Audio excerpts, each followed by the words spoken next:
हाँ।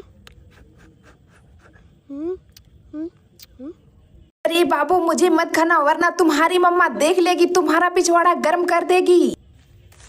मैडम बाबू क्या खा रहा है, पर उसे मारना मत, मना कर देना। हाँ बेबी, नो नो।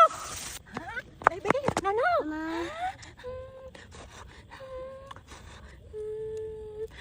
अरे मैडम मुझे कहाँ ले जा रही हो, मेरा दोस्त मुझे ढूंढते ढूंढते यहाँ आएगा तो।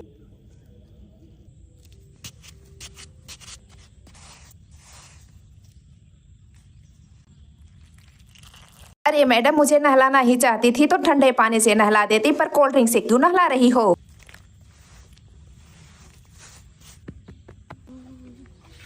अरे मैडम रुको रुको, कहाँ जा रही हो? अभी हम जादू दिखाएंगे।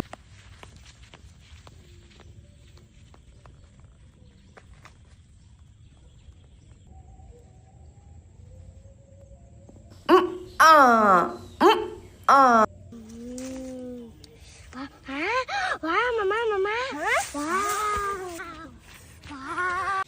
हमको देखकर मुंह फाड़े दौड़ते तुम लोग कहाँ आ रहे हो?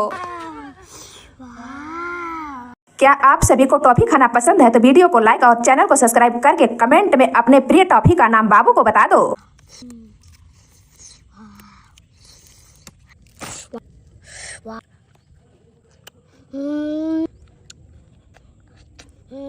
बाबू उधर क्या देख रहे हो? इतनी सारी टॉफी खाओगे तो पिछवाड़े से पॉटी निकल जाएगी।